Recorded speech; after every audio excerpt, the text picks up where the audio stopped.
மறைந்த முன்னாள் முதலமைச்சர் ஜெயலலிதா தீவிர ஹிந்துத்துவாதியாக வாழ்ந்தார். மத்திய அமைச்சர் எல் முருகன் பேச்சு. குஜராத் மற்றும் டெல்லியில் ஏற்பட்ட தீ விபத்தில் உயிரிழந்தவர்களின் குடும்பத்திற்கு கவர்னர் இரங்கல். மின்தடையை கண்டித்து குமரபாளையத்தில் பொதுமக்கள் சாலை மறியல். முன்னாள் முதல்வர் தலையீட்டால் சமாதானம். மறைந்த முன்னாள் முதலமைச்சர் ஜெயலலிதா தீவிர ஹிந்துவாதியாக வாழ்ந்தார் எனவும் அதிக கோயில்களுக்கு கும்பாபிஷேகம் நடத்தியதாகவும் பல கோயில்களை புனரமைத்தார் எனவும் காரைக்கால் அமைச்சர் எல் முருகன் தெரிவித்தார். காரைக்கால் மாவட்டம் திருநள்ளாறு பகுதியில் அமைந்துள்ள புகழ்பெற்ற ஸ்ரீ தர்பாக்னேஸ்வரர் தேவஸ்தானத்தில் அமைந்துள்ள சனீஸ்வர பகவான் ஆலயத்தில் மத்திய இணையமைச்சர் எல் முருகன் சுவாமி தரிசனம் செய்தார். தரிசனத்திற்கு பின்னர் செய்தியாளர்களை சந்தித்த அவர், இந்த தேர்தல் வரலாறு படைக்கக்கூடிய தேர்தல் எனவும் இது தமிழ்நாட்டில் உள்ள அனைவருக்கும் ஆச்சரியத்தை அளிக்கக்கூடிய தேர்தலாக இருக்கும் எனவும் அவர் தெரிவித்தார். பாரதிய ஜனதா கட்சி மிகப்பெரிய வெற்றியை பெறக்கூடிய தேர்தலாக இருக்கும் எனவும் தெரிவித்தார். பாரதிய ஜனதா கட்சிக்கு மோடி இருப்பதாகவும் மோடி மீது மக்கள் அதிக நம்பிக்கை வைத்துள்ளதாகவும் அதனால் வரும் 4ஆம் தேதி மாபெரும் வெற்றியை சந்திக்க உள்ளதாகவும் அவர் தெரிவித்தார். தமிழ்நாடு முன்னாள் முதலமைச்சர் ஜெயலலிதா தீவிர இந்துத்துவவாதியாக வாழ்ந்தார் என அண்ணாமலையின் கருத்து குறித்து கேள்வி எழுப்பியது போது ஜெயலலிதா தீவிர இந்துவாதியாக தான் வாழ்ந்தார் எனவும் அதிக கோயில்களுக்கு கும்பாபிஷேகம் நடத்தியதாகவும் பல கோயில்களை புனரமைத்துள்ளார். எனவே அவர் தீவிர இந்துவாதியாக தான் வாழ்ந்தார் என தெரிவித்தார். திருவள்ளுவரை உலக அளவில் எடுத்து சென்றது பாரதிய ஜனதா கட்சி எனவும் திருவள்ளுவருக்கு உலகம் முழுவதும் கலாச்சார மையம் அமைக்க உள்ளதாக தேர்தல் அறிக்கையில் தெரிவித்துள்ளதாகவும் அவர் தெரிவித்தார். திருநள்ளாறு கோவிலுக்கு வந்திருந்த மத்திய இணை அமைச்சர் எல் முருகனை புதுச்சேரி மாநில பாஜக துணைத் தலைவர் GNS ராஜசேகரன் சால்வை அணிவித்தும் பூங்கொத்து கொடுத்தும் வரவேற்றார். குஜராத் மற்றும் டெல்லியில் ஏற்பட்ட தீ விபத்தில் உயிரிழந்தவர்களின் குடும்பத்திற்கு புதுச்சேரி துணைநிலை ஆளுநர் CP ராதாகிருஷ்ணன் ஆழ்ந்த இரங்கலை தெரிவித்தார். குஜராத் ராஜ்கோட் விளையாட்டுத் திடலில் நேற்று ஏற்பட்ட பெரும் தீ விபத்தில் சிக்கி குழந்தைகள், பெரியவர்கள் உட்பட 27 பேர் உயிரிழந்தனர் என்ற செய்தியும், டெல்லி விவேக் விஹாரம் பகுதியில் உள்ள குழந்தைகள் மருத்துவமனையில் நள்ளிரவில் ஏற்பட்ட தீ விபத்தில் 6 பச்சிளம் குழந்தைகள் உயிரிழந்தனர் என்ற செய்தியும் நாடு முழுவதும் பெரும் அதிர்ச்சியை ஏற்படுத்தியிருக்கிறது. இந்த 2 துயர சம்பவங்களும் மிகுந்த வேதனை அளிப்பதாக இருக்கின்றன.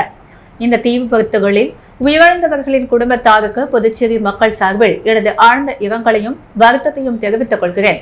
மேலும் காயமடைந்தவர்கள் விரைவில் குணமடைந்து வீடு திரும்பவும் எல்லாம் வல்ல இறைவனை பிரார்த்திக்கிறேன் என்று புதுச்சேரி துணைநிலை ஆளுநர் CP ராதாகிருஷ்ணன் தெரிவித்துள்ளார். குமாரபாளையத்தில் தொடர் மின் தடையை கண்டித்து மறியலில் ஈடுபட்ட கிராம மக்களிடம் முன்னாள் முதல்வர் நாராயணசாமி பேச்சுவார்த்தை நடத்தி சமாதானம் செய்தார். இந்த மறியலால் அப்பகுதியில் 1 மணி நேரம் போக்குவரத்து பாதிக்கப்பட்டது. திருக்குணூர் அடுத்த தேத்தம்பாக்கம் துணை மின் நிலையத்தில் இயங்கி வந்த 2 பவர் டிரான்ஸ்பார்மர் மூலம் திருக்குணூர் மற்றும் காட்டேரிக்குப்பம் பகுதிகளை சுற்றியுள்ள 15க்கும் மேற்பட்ட கிராமங்களுக்கு மின் விநியோகம் வழங்கப்படுகிறது. இதில் ஒரு பவர் டிரான்ஸ்பார்மர் கடந்த ஜனவரி 16ஆம் தேதி ஏற்றப்பட்ட தீ விபத்தில் எரிந்து சேதமடைந்தது. அதனை இதுவரை சீரமைக்கவில்லை. இதனால் இப்பகுதியில் உள்ள கிராமங்களில் தினசரி பல மணி நேரம் தொடர் மின்தடை ஏற்பட்டு பொதுமக்கள் சிரமம் அடைந்தனர். இதனிடையே தேத்தம்பாக்கம் துணை மின் நிலையம் அருகே உள்ள காமப்பாளையம் கிராமத்தில் நேற்று மாலை 5 மணிக்கு ஏற்பட்ட மின்தடை பல மணி நேரம் நீடித்தது. அப்பகுதியில் உள்ள தனியார் தொழிற்சாலைகள் மின் தடையின்றி இயங்கியது. இதனால் ஆத்திரமடைந்த குமரபாளையம் கிராம மக்கள் இரவு 7 மணி அளவில் 3 முனை சாலை சந்திப்பில் மறியலில் ஈடுபட்டனர். தகவல் அறிந்து வந்த காட்டேரிக்குப்பம் போலீசார் கிராம மக்களிடம் பேச்சுவார்த்தை நடத்தினர். இதனிடையே விழுப்புரத்தில் காங்கிரஸ் நிர்வாகி ஒருவரின் சுப நிகழ்ச்சியில் பங்கேற்பதற்காக அவ்வழியாக காரில் வந்த முன்னாள் முதல்வர் நாராயணசாமியின் காரும் மறியலில் சிக்கியது. காரில் இருந்து இறங்கிய அவர் கிராம மக்களின் கோரிக்கையை கேட்டறிந்தார். மின்துறை அதிகாரிகளை மொபைல் போனில் தொடர்பு கொண்டு பேசினார். மின்துறை அதிகாரிகள் வரும் திங்கட்கிழமைக்குள் மின்தடையை சரி செய்து விடுவதாக தெரிவித்தனர். அதற்குள் மின்தடையை சரி செய்யவில்லை எனில் நானே நேரில் வந்து போராட்டத்தில் ஈடுபடுவேன் எனவும் தெரிவித்தார். இதையடுத்து பொதுமக்கள் மறியலை கைவிட்டு கலைந்து சென்றனர். பின்னர் முன்னாள் முதல்வர் நாராயணசாமி அங்கிருந்து புறப்பட்டு சென்றார். சாலை மறியல் காரணமாக திருக்குணூர் பத்துக்குன்னு செல்லும் சாலையில் 1 மணி நேரம் போக்குவரத்து பாதிக்கப்பட்டது. தென்மேற்கு வங்கக்கடலில் உருவான ரமல் புயல் முன்னெச்சரிக்கை நடவடிக்கையாக புதுச்சேரி துறைமுகத்தில் 2ஆம் எண் புயல் எச்சரிக்கை கொண்டு ஏற்றப்பட்டுள்ளது. தென்மேற்கு வங்கக்கடலில் கடந்த 22ஆம் தேதி நிலவிய காற்றழுத்த தாழ்வு பகுதி வடகிழக்கு திசையில் நகர்ந்த காற்றழுத்த தாழ்வு மண்டலமாக வலுப்பெற்றது.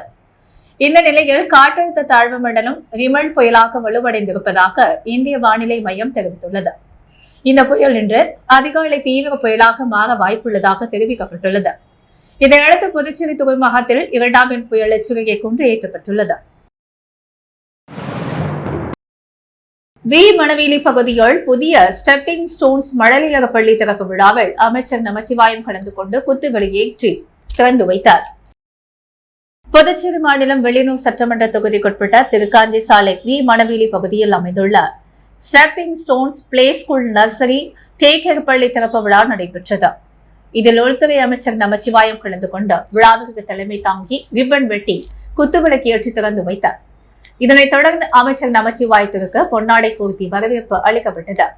தொடர்ந்து அமைச்சர் நமச்சிவாயம் நிறுவனர் உமா, சசி ஆகியோரிடம் பூச்செண்டு கொடுத்து வாழ்த்துக்கள் தெரிவித்தார். இந்த நிகழ்ச்சியில் சிறப்பு அழைப்பாளராக பாஜக பிரமுகர் முகமது யூனஸ், தொழிலதிபர் குமரன் ஆகியோர் கலந்து கொண்டு விழாவினை சிறப்பித்தனர். மேலும் இப்பள்ளியில் தற்பொழுது குறைந்த கட்டணத்தில் மாணவர்கள் சேர்க்கை நடைபெற்றுக் கொண்டிருப்பதாகவும் பள்ளி காலை 9 மணி முதல் மாலை 3 மணி வரை இயங்கும் என்றும் மழலையர் பள்ளியின் நிறுவனர் தெரிவித்தார். மேலும் திறப்பு விழாவினை முன்னிட்டு குறைந்த கட்டணத்தில் சேர்க்கை நடைபெற்று வருவதாக மழலையர் பள்ளியின் தரப்பில் தெரிவிக்கப்பட்டுள்ளது. திறப்பு விழாவில் பெற்றோர்கள், ஆசிரியர்கள், மாணவர்கள், பொதுமக்கள் என ஏராளமானோர் கலந்து கொண்டனர். விழாவில் கலந்து கொண்ட அனைவரையும் நிறுவனர்கள் உமா, சசி ஆகியோர் இன்முகத்தோடு வரவேற்றனர். மதகடிப்பட்டு ஸ்ரீ மணக்குள விநாயகர் பொறியியல் கல்லூரி வளாக நேர்காணலில் தேர்ந்தெடுக்கப்பட்ட 850க்கும் மேற்பட்ட மாணவ மாணவிகளுக்கு பணி ஆணை வழங்கும் விழா நடைபெற்றது.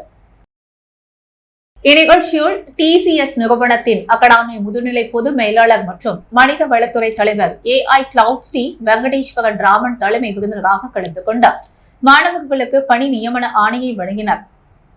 இந்நிகழ்ச்சியில் தக்ஷஷீலா பல்கலைக்கழகத்தின் வேந்தரும் ஸ்ரீ மணக்குள விநாயகர் கல்வி குழுமம் தலைவர் மற்றும் மேலாண் இயக்குநருமான தனசேகரன், ஸ்ரீ மணக்குள விநாயகர் கல்வி குழும செயலாளர் டாக்டர் நாராயணசாமி கேசவன், ஸ்ரீ மணக்குள விநாயகர் கல்வி குழுமம் பொருளாளர் ராஜராஜன் ஆகியோர் முன்னிலை வகித்தனர்.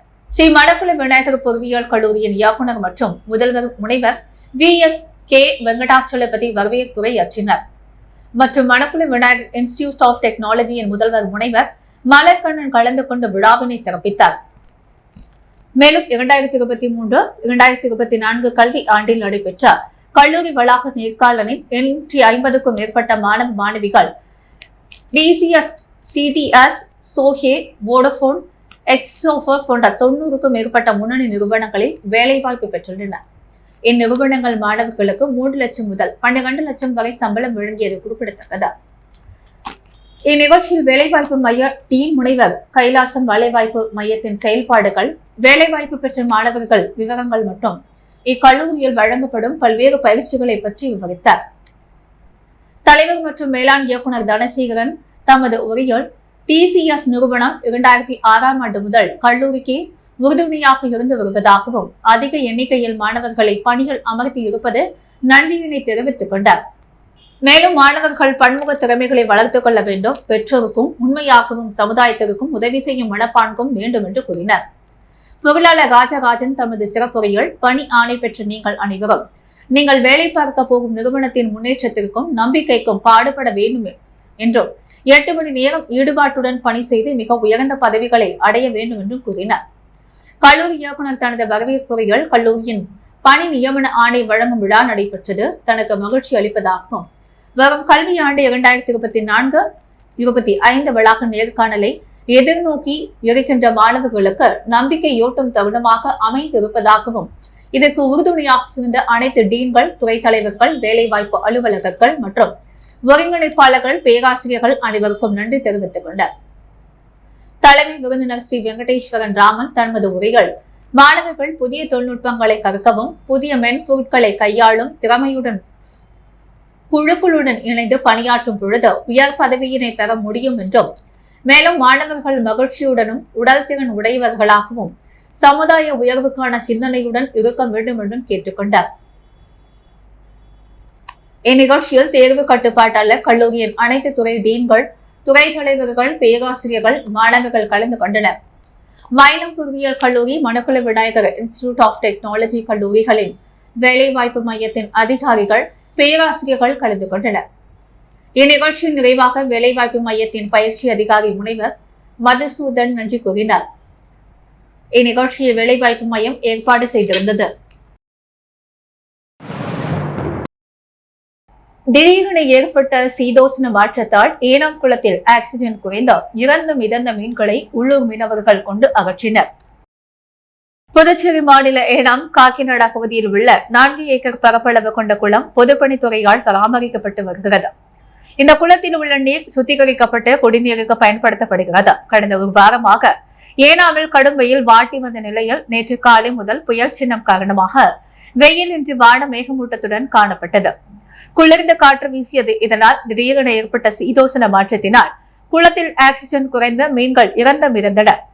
இதனால் அப்பகுதியில் துர்நாற்றம் வீசியது. தகவல் அறிந்த பொதுப்பணித்துறையினர் விரைந்து வந்து உள்ளூர் மீனவர்களின் உதவியுடன் இறந்து கிடந்த மீன்களை அகற்றினர். புதுவை அரசு கலைமாமணி விருந்தாளர் சங்கம் நடத்திய நாட்டுப்புற கலை விழா 2024 ஜோதி சிலம்பம் சத்திரிய குருக்களம் பூர்ணாங்குப்பத்தில் நடைபெற்றது. புதுவை அரசு கலைமாமணி விருந்தாளர் சங்கம் நடத்திய நாட்டுப்புற கலை விழா 2024 ஜோதி சிலம்பம் சத்திரிய குருகுளம் பூர்ணாங்குப்பத்தில் நடைபெற்றது. விழாவில் சட்டப்பேரவைத் தலைவர் செல்வம் கலந்து கொண்ட 86 கலைஞர்களுக்கு கலைரத்ன விருது 2024 வழங்கி சிறப்புரையாற்றினார். வரவேற்புரை நெறியாள்கையினை சங்க நிறுவனர் கலைமாமணி டாக்டர் தமிழ்வாணன் வழங்கினார். துவக்க நிகழ்வாக மங்கள இசையினை அமைப்பு செயலர் கலைமாமணி விஜயகுமார், செயற்குழு உறுப்பினர் கலைமாமணி மோகன் குழுவினர் வழங்கினர். விழாவிற்கு சங்க பொதுச் செயலாளர் கலைமாமணி டாக்டர் ஜோதி செந்தில்கண்ணன் தலைமை ஏற்றார். தலைவர் கலைமாமணி ஓவியர் அரியபுத்திரி பொருளாளர் கலைமாமணி டாக்டர் சுவாமிநாதன் வாழ்த்துறை மற்றும் செயற்குழு உறுப்பினர் கலைமாமணிகள் ராஜாராம், ரவி, அன்பழகன், பழனி, குமரன், பெரியசாமி, ராஜ்குமார் ஆகியோர் நோக்குவுரை மற்றும் மகிழ்வுரை வழங்கினர். விழாவில் பறை, பம்பை, உடுக்க இசை, சிலம்பம், மல்யுத்தம், கரலாட்டக்கட்டை, சூழ் களியாட்டம், கரகாட்டம், பொய்க்கால் ஆட்டம், ஒயிலாட்டம், மயிலாட்டம், காவடியாட்டம் போன்ற ஏராளமான நாட்டுப்புற கலை நிகழ்வுகள் நடத்தப்பட்டது. இதில் 200க்கும் மேற்பட்ட கலைஞர்கள் பங்கேற்றனர். சங்கம் சார்பில் 350 நபர்களுக்கு அன்னதானம் வழங்கப்பட்டது. நிகழ்வின் மேலாண்மையினை கலைரத்னா துளசி கிருஷ்ணா, கலைரத்னா பைரவி, கலைரத்னா ஆரோக்கியராஜ் செய்திருந்தார். நிறைவாக செயலர் கலைமாமணி குமார் நன்றி உரை வழங்கினார். புதுச்சேரியைச் சேர்ந்த பெண்ணிடம் ரூபாய் 16 லட்சம் மோசடி செய்தது குறித்து சைபர் கிரைம் போலீசார் வழக்கு பதிவு செய்து விசாரணை நடத்தி வருகின்றனர். புதுவை அமல் நகரைச் சேர்ந்தவர் தாட்சாயினி. இவர் பொருட்கள் வாங்க ஒரு தனியார் நிறுவனத்திற்கு ரூபாய் 16,37,665 ஆன்லைன் மூலமாக செலுத்தினார். ஆனால் அவர் அனுப்பி வைத்த தொகையானது தங்கள் நிறுவன கணக்கிற்கு வரவில்லை என நிர்வாகத்தில் தெரிவித்துள்ளனர். இதனால் தான் மோசடி செய்யப்பட்டதை அறிந்த அதிர்ச்சி அடைந்தார். இது குறித்து அவர் சைபர் கிரைம் போலீசில் புகார் அளித்தார். அதேபோல் ஆன்லைனில் பகுதி நேர வேலை வாங்கி தருவதாக கூறி புதுவையைச் சேர்ந்த வினிதாவிடம் ரூபாய் 43,000 செய்தது, மிஸ்ராவிடம் ரூபாய் 83,900, உள வாய்க்கால் புனித வள்ளியிடம் ரூபாய் 85,000, முதலியார்பேட்டை ராஜராஜனிடம் ரூபாய் 54,000, காரைக்கால் ராமச்சந்திரனிடம் ரூபாய் 43,000 மோசடி செய்யப்பட்டுள்ளது. புதுச்சேரியில் நள்ளிரவில் கொலை குற்றவாளி கைதி வீட்டில் பழியாக வெடிகுண்டு வீசப்பட்ட சம்பவம் வெறும் பரபரப்பை ஏற்படுத்தியுள்ளது. புதுச்சேரி உருளையன்பேட்டை பகுதியில் கடந்த சில நாட்களுக்கு முன்பு கஞ்சா விற்பனை தொடர்பாக ஏற்பட்ட மோதலில் பெரியார் நகரைச் சேர்ந்த ருத்ரேஷ் என்பவர் கோவில் திருவிழாவின் பொழுது வெடிகுண்டு வீசி வெட்டி கொலை செய்யப்பட்டார். பொதுமக்கள் திரண்டிருந்த பொழுது தாய் தங்கை கண்முன் ருத்ரேஷை கொலை செய்யப்பட்ட சம்பவம் பெரும் பரபரப்பை ஏற்படுத்தியது. இது தொடர்பாக ஏற்கனவே கூட்டாளியாக இருந்த எழில் என்பவர் உள்ளிட்ட 3 பேர் கைது செய்யப்பட்ட காலப்பட்டு சிறையில் அடைக்கப்பட்டனர். இதற்கிடையே ருத்ரேஷ் கொலைக்கு பழிக்கு பழி வாங்க அவரது ஆதரவாளர்கள் திட்டம் தீட்டி வந்ததாக தெரிகிறது. இந்த நிலையில் சிறையில் இருந்து வரும் எழிலின் முருகன் கோவில் வீதியில் உள்ள வீட்டின் முன்பு நேற்று நள்ளிரவில் மர்ம நபர்கள் திடீரென பெட்ரோல் குண்டை வீசி தாக்கினர். இந்த குண்டு பயங்கர சட்டத்துடன் வெடித்தது. இதில் அந்த வீட்டின் கதவு சேதமடைந்தது. இந்த சத்தம் கேட்டு அக்கம் பக்கத்தினர் அதிர்ச்சி அடைந்து தூக்கத்தில் எழுந்து வெளியே வந்து பார்த்தனர். ஆனால் அதற்குள் பெட்ரோல் குண்டை வீசியவர்கள் அங்கிருந்து தப்பி ஓடிவிட்டனர். இந்த சம்பவம் நடந்த இடத்திற்கு உருளையன்பேட்டை போலீசார் விரைந்து வந்து வீட்டில் சிதற கிடந்த துகள்களை சேகரித்தனர். கஞ்சா கும்பல் மோதலில் பழிக்கு பழியாக கடந்த இந்த சம்பவம் பெரும் பரபரப்பை ஏற்படுத்தியுள்ளது. புதுச்சேரியில் சாலையோர ஆக்கிரமிப்புகளை அகற்ற தொடர்ந்து தீவிர நடவடிக்கை எடுக்க வேண்டும் என மாவட்ட ஆட்சியர் குலோத்துங்கன் அதிகாரிகளுக்கு அறிவுறுத்தியுள்ளார். புதுச்சேரியில் வருவாய் பேரிடர் மேலாண்மை துறை சார்பில் மாவட்ட சாலை பாதுகாப்பு குழுமம் கூட்டம் நடைபெற்றது. கூட்டத்திற்கு தலைமை வகித்த ஆசிரியர் பேசும்பொழுது, புதுச்சேரியில் தற்போதைய போக்குவரத்து நெரிசலை கவனத்தில் கொண்டு காவல்துறை உள்ளிட்ட அதிகாரிகள் சாலையோர ஆக்கிரமிப்புகளை அகற்றுவதில் கவனம் செலுத்த வேண்டும். சாலையோரங்களில் விளம்பர பாதகைகள் வைப்பதை தடுக்க வேண்டும். தனியார் நிறுவன ஊழியர்கள் தலைக்கவசம் அணிவதற்கான நடவடிக்கை ஆகியவற்றை மேற்கொள்ள வேண்டும். அரியாங்குப்பம் சுப்பராயப்பிள்ளை வீதியில் எழுந்ததில் உள்ள ஸ்ரீ மணக்குள விநாயகர் என்ற மணக்கோள விநாயகர் ஆலயத்தில் 40ஆம் ஆண்டு பிரம்மோற்சவ விழா வெகு விமர்சையாக நடைபெற்றது. புதுச்சேரி மாநிலம் அரியாங்குப்பம் சுப்பராயப்பிள்ளை வீதியில் எழுந்ததில் உள்ள ஸ்ரீ மணக்குள விநாயகர் என்கிற அருள்மிகு மணக்கோள விநாயகர் திருக்கோவிலில் 40ஆம் ஆண்டு பிரம்மோற்சவ விழா நேற்று இரவு நடைபெற்றது. முன்னதாக காலை 8 மணியளவில் மூலவருக்கு பால், தயிர், சந்தனம், இளநீர் உள்ளிட்ட திரவியங்களால் ஆன அபிஷேகங்கள் செய்த மகா தீபாரதனை காண்பிக்கப்பட்டது. தொடர்ந்து பக்தர்களுக்கு அன்னதானமும் வழங்கப்பட்டது. இரவு அருள்மிகு மணக்கோள விநாயகர் சுவாமிக்கு ஆடை, ஆபரணங்கள், மாலைகளை சார்த்தி சிறப்பு அலங்காரத்தில் மின் விளக்குகளால் அலங்கரிக்கப்பட்ட வாகனத்தில் சுவாமி திருவீதி உலா நிகழ்ச்சி நடைபெற்றது. மெய்யன்பர்கள், பக்த கோடிகள், ஊர் பெரியவர்கள் என திரளான பொதுமக்கள் கலந்து கொண்டு சுவாமி தரிசனம் செய்தனர். இதில் சிறப்பு விருந்தினராக அரியாங்குப்பம் கொம்யூன் பஞ்சாயத்து முன்னாள் சேர்மன் ஆனந்தன் கலந்து கொண்டு சுவாமி தரிசனம் செய்து சுவாமி திருவீதி உலாவை துவக்கி வைத்தார். விழாவுக்கான ஏற்பாட்டினை ஸ்ரீ மணக்குள விநாயகர் என்ற மணக்கோள விநாயகர் ஆலய விழா குழுவினர் செய்திருந்தனர்.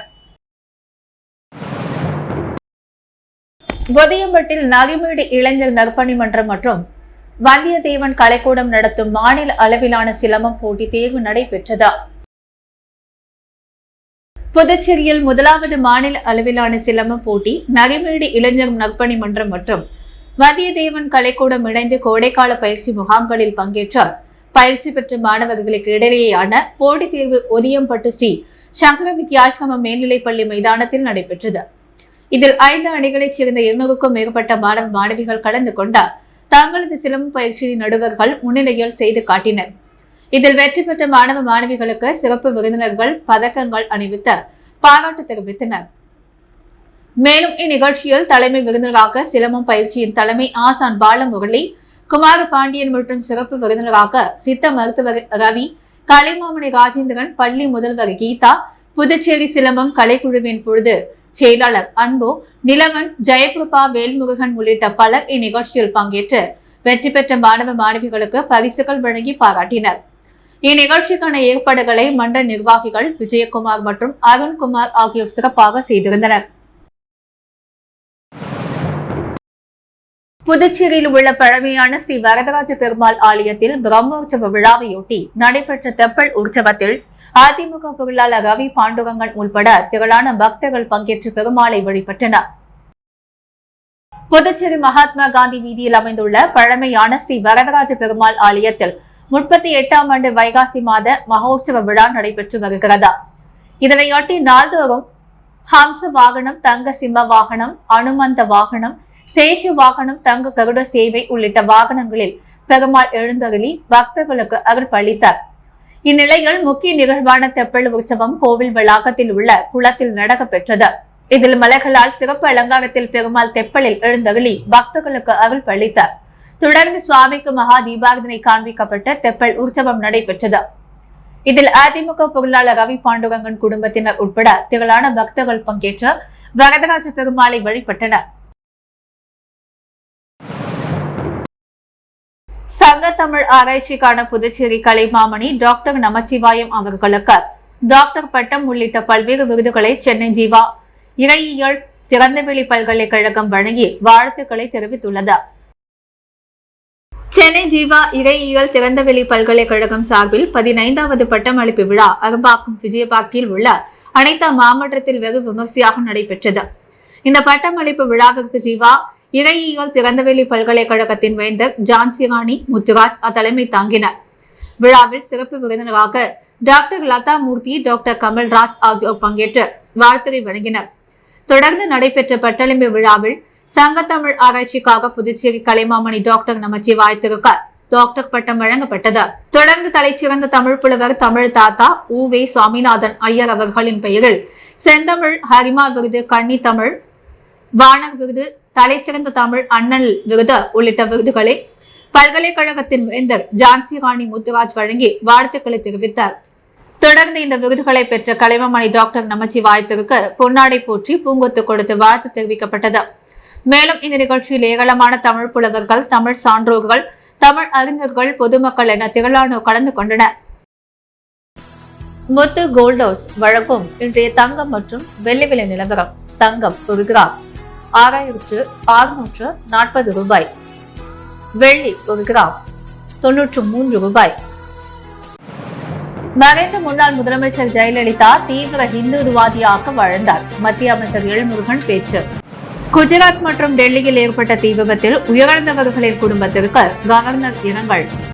மின்தடையை கண்டித்து குமரபாளையத்தில் பொதுமக்கள் சாலை மறியல். முன்னாள் முதல்வர் தலையீட்டால் சமாதானம். புதுவையில் பரபரப்பு, பழிக்கு பழி வாங்கிய கொலை குற்றவாளி கைது. வீட்டில் வெடிகுண்டு வீச்சு. சான்று இல்லாத விளம்பர பாதகைகள் அகற்றப்பட வேண்டும். அதிகாரிகளுக்கு மாவட்ட ஆட்சியர் உத்தரவு.